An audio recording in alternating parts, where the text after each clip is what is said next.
May sabi na nga ang House sa Kongreso at ito po'y tinanggap namin at bibigay namin ang salin ni VP Sara. Kami po ay may sabi na rin na binibigay sa House tungkol po sa salin ng isa sa mga empleyado ng Congress. Ngunit ayaw po tanggapin ng Congress ang sabina na aming ipinapadala, ayaw tanggapin ng security. At ito, public notice lang po. Susunod na gawin pa sa amin to ng Kongreso, I will cite the Secretary General in contempt. At hindi ko may papayag na baliwalain nila ang Office of the Ombudsman. At ang sabinang yon ay nauukol kay Safronio Gabunada, isa sa mga House employees. Ang ranggo niya yata ay Deputy Secretary General. At ito po ay tungkol sa mga plunder cases din na aming hinahanda sa mga congressman na kinauukulan.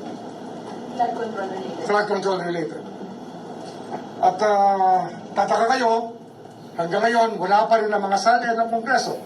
At ito, fair warning na naman sa Secretary General na hindi po kami papayag. At sa linggong ito, pag hindi namin nakuha yung mga salin na una namin hiningi, ay sususpindihin ko po siya mula sa posisyon. Magkasubukan na po ang ating legal system kung ito po ang kinakailangan. May rason po ba yung House kung ba't sila tumanggi at meron mga official na tumanggi? Wala sa akin, wala hong dahilan dyan. Kung gusto may paraan, kung ayaw may dahilan. Ngunit hindi kami pumapayag sa kahit ano pang dahilan. Sapagkat sa sapina ng Ombudsman ay sapina po ng batas.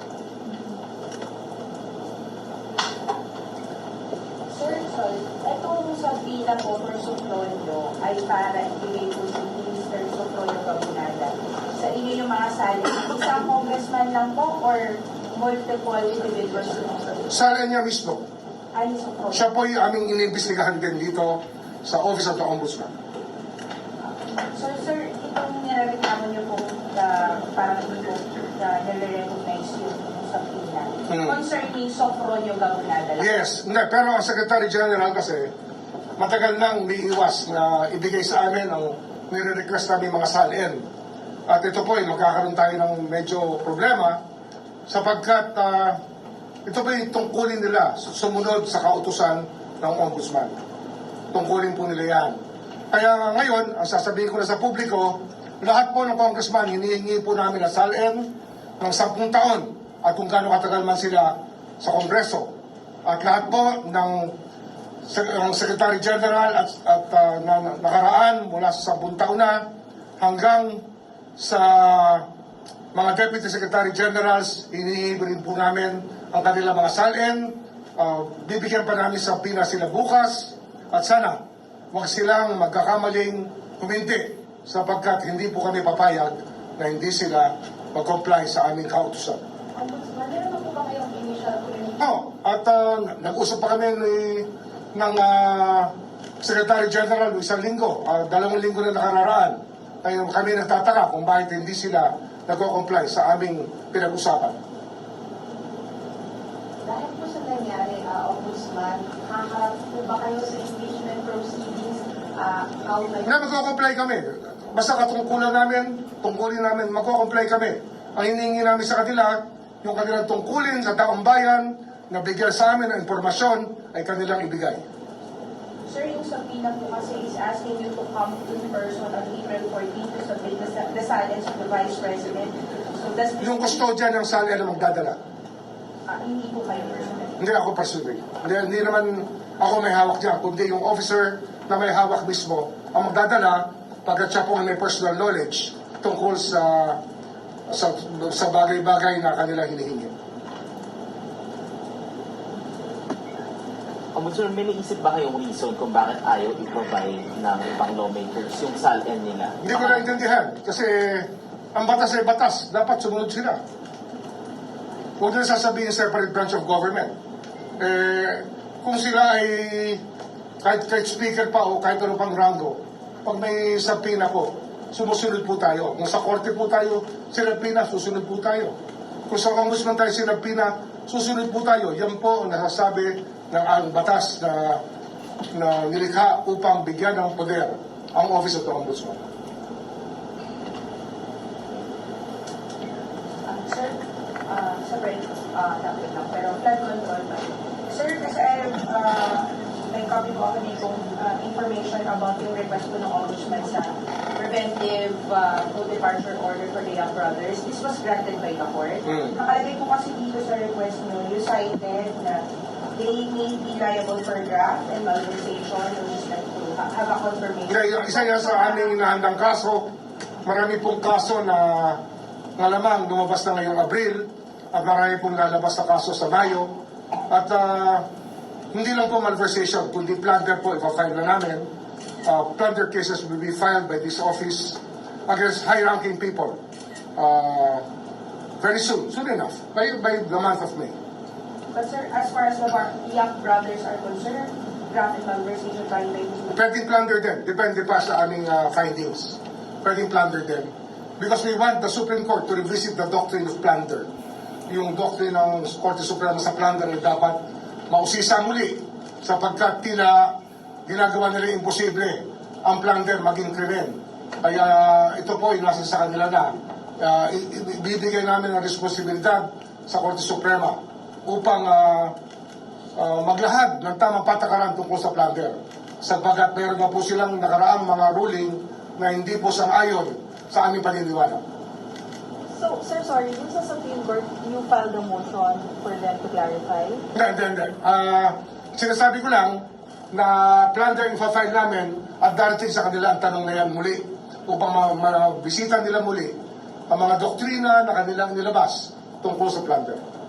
Sir, kasi I understand yung sa Young Brothers po meron ng civil forfeiture cases against... Meron din. Ang problema nga kasi, yung Secretary General, pag hindi sa amin binigay ang SALN, ay parang sinasabi nila, hindi kayo pwede mag-file ng civil forfeiture cases. They're gonna frustrate the ends of justice. I'm warning the Secretary General, do not do this again. We will cite you for contempt and we will suspend you, if not remove you from office. Sir, the fact ba na may, I'm asking your opinion on this as a lawyer, given na meron na kung civil forfeiture cases na pending against the Young Brothers, does this make them liable for plunder already? Kasi malaki amounts No, it doesn't follow. Doesn't follow. Doesn't follow. Or any criminal case, sir. We have to look at the circumstances by which we qualify a crime to be plundered.